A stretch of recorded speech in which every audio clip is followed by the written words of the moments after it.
Looking for your daily fix of sports talk without having to pay for it? GSMC Sports Network is available on YouTube. Just search GSMC Sports Network. Get your fix of daily sports talk shows on YouTube, absolutely free. NFL, college football, NBA, MLB, MMA, UFC, fantasy football, and so much more. GSMC Sports Network has shows running all day long, with new sports shows starting every 2 hours. Just like on your favorite cable sports channel, except GSMC Sports Network is absolutely free. Just search GSMC Sports Network on YouTube to catch one of your new favorite shows, like the GSMC College Football Podcast, Chip Shot Football Podcast, Hoops and Heels Women's Sports Podcast, GSMC Basketball Podcast, and so many more. Check it out for yourself. GSMC Sports Network, now available on YouTube absolutely free. Search GSMC Sports Network on YouTube right now.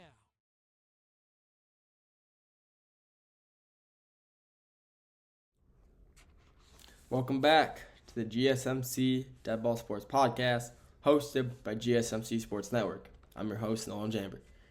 First two segments, talk about NBA. First segment, playoff play-in tonight, starts, talk about that. Last segment, talk about the Detroit Pistons, first postseason since 2018, how I think they'll do. This segment, sticking with basketball, but WNBA Draft, talk about this. Final two segments, talk about the MLB and the NFL. So let's just get into it. Let's talk about the WNBA Draft.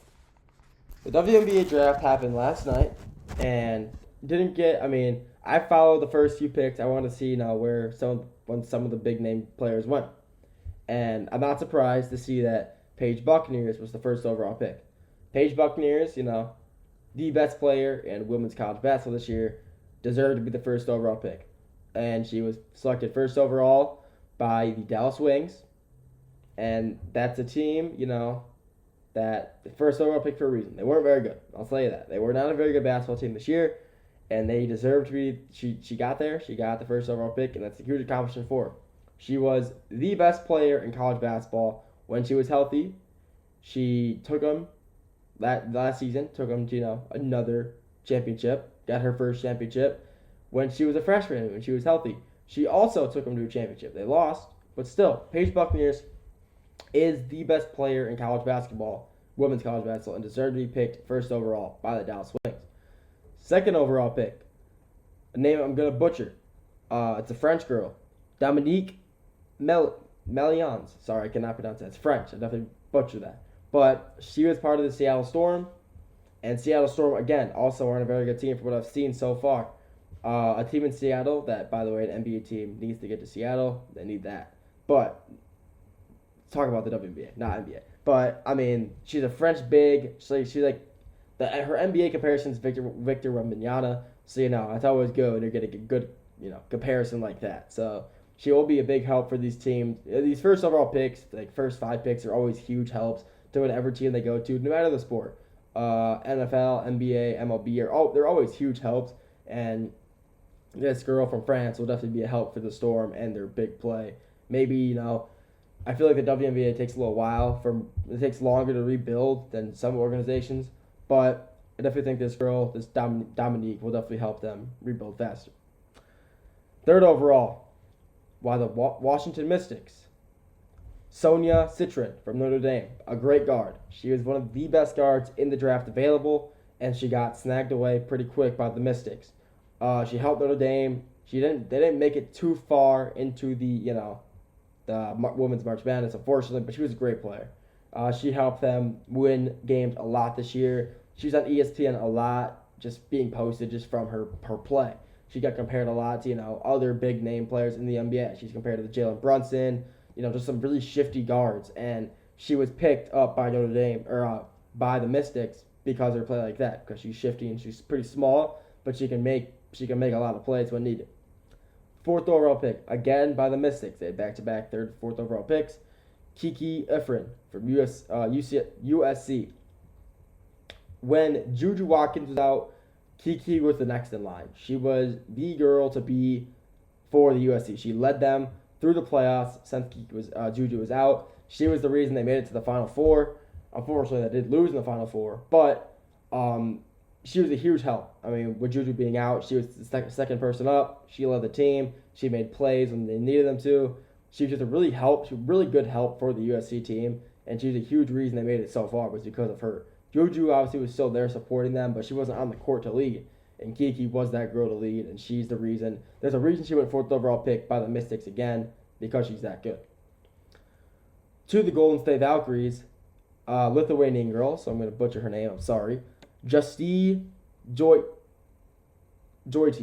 Yeah, I butchered that for sure. She's got that little apostrophe over her E in her first name, so that's definitely wrong. But she, again, these European basketball players recently in NBA and NBA and WNBA, in any sport really, are just really proving to be, really good players. And I haven't seen much of her play, but from what I have seen, through videos, through like scouting reports and all that stuff, that she's a great pickup for the Valkyries. The Valkyries, honestly, are a team that gets no talk about at all.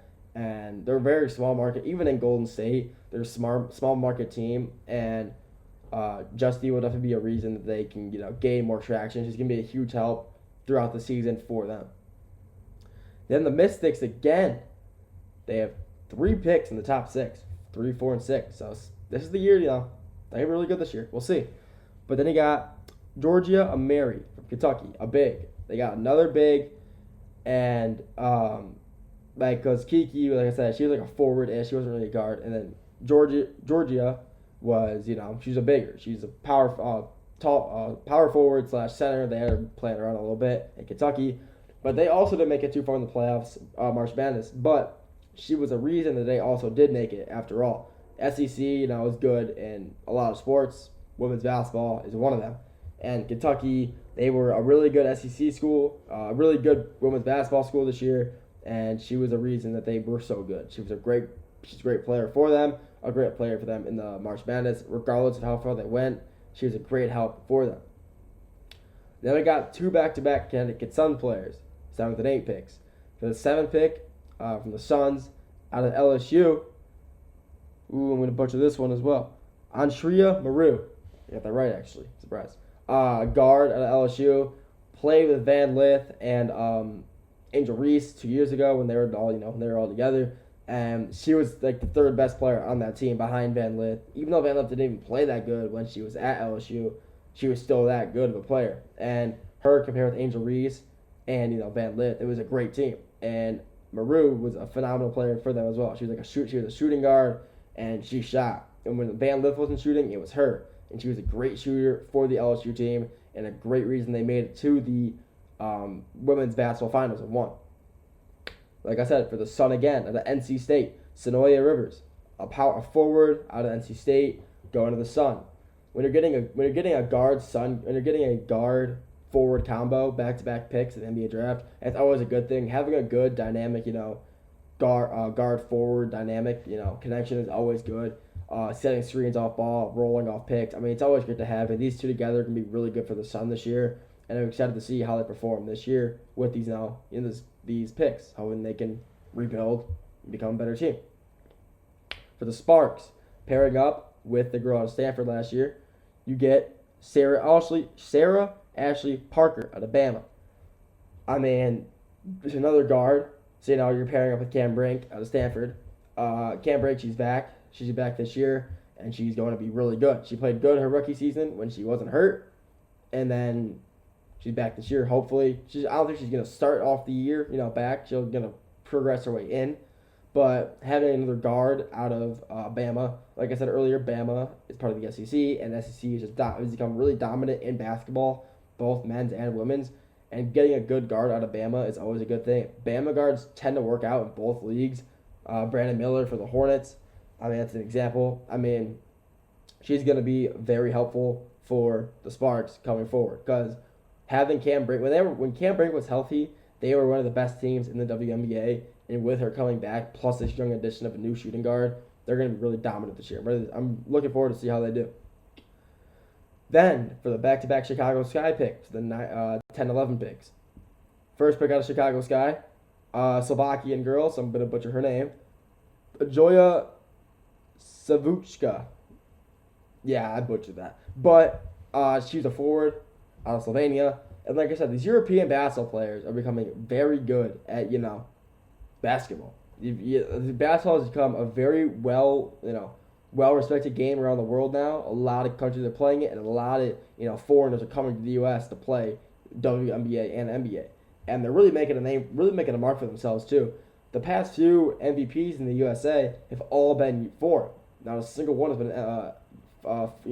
American. They were Greek, Giannis, Greek. We had Joel Embiid, who played for Team USA, but he's actually from it's like an island. I forgot where. It was like Haiti or something like that. But he's not American. Jokic, obviously, and Luka. He'll probably win it if he wins it this year. SGA is Canadian. That's basically American, but it's not. But whatever. The Slovakian players and like these European players are really proving themselves to be really good basketball players. And her as a big, like a forward, power/small forward, she's gonna be really good help for the Sky. And pairing up with Angel Reese in the big play. Angel Reese at the 5, Agia at the 4. And then adding to that, you got the second biggest player in the WNBA draft this year by name. Behind Paige Bueckers, you got Chicago Sky drafting TCU's Haley Van Lith. Haley Van Lith has been a phenomenal basketball player his entire career. Louisiana, LSU, TCU, it don't matter. She played good anywhere and everywhere. And she's probably the second biggest name in the WNBA draft this year. And she's a great player. Helped TCU go to the Elite Eight. They lost, but still. She's a great player, and the Chicago Sky have a great young core in Van Lith, Agia, and then Angel Reese, who will definitely be a dominant player again. Finally, for the first round, out of the first 12 picks, she is number 12 for the Dallas Wings, who had the first overall pick and the 12th overall pick. Azicha James out of North Carolina State. 2 NC State girls back in the same round. That's always good. But she's another forward, out of NC State, and then she's a really good player for NC State as well. She's a great shooter, great playmaker, and she's going to be very exciting to see paired up with Sonoya Rivers at they were really good at NC State, and seeing the Wings get the Paige Buccaneers, getting 2 guards, point guard out of Buccaneers, and then a shooting guard out of Azicha is going to be really interesting combo to see, and I'm excited to see how they work out, how they perform, if it works out, which I'm sure it will. But I'm excited to see it overall, how it plays out. That's all I got for this segment. The next segment, we're going to the MLB. Finally, we're going to end it off in the NFL with Nick Chubb. We'll get right back to all that after the break.